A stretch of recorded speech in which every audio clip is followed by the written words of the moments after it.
তাহলে ওই ব্যবস্থাটা করতে হবে, তাই না? চলে।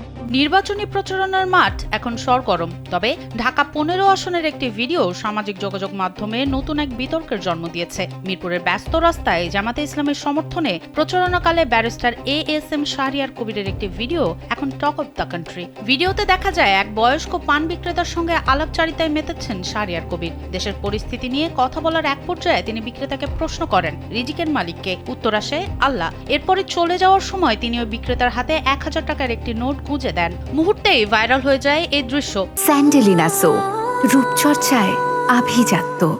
নেটিজেনদের বড় অংশই 2008 সালের নির্বাচনী আচরণবিধির কথা মনে করিয়ে দিচ্ছেন। নিয়ম অনুযায়ী ভোটের আগে কোনো প্রার্থী এলাকায় কোনো ব্যক্তিকে প্রকাশ্যে বা গোপনে অনুদান দিতে পারবেন না। সমালোচকদের মতে এটি ভোটের আগে পরোক্ষ প্রভাব বিস্তারের চেষ্টা। তবে বিষয়টি নিয়ে কোনো বিভ্রান্তি তৈরি হয়ে থাকলে ক্ষমাও চেয়েছেন শাহরিয়ার কবির। তিনি একে দেখছেন নিছক মানবিকতা হিসেবে। তার দাবি, সারাদিন বেচা বিক্রি না হওয়া ওই বৃদ্ধের কষ্টের কথা শুনে তিনি ভোট না চেয়ে টাকাটি দিয়েছেন এবং তা সবার সামনেই। এমনকি তিনি শিশুদের খেলার সামগ্রী কিনতেও টাকা দিয়েছেন বলে জানান। তিনি ফেসবুক পোস্টে উল্লেখ করেন, মানবিক সাহায্যকে ভিন্নভাবে প্রচার করে একটি গোষ্ঠী হীন চেষ্টা চালাচ্ছে।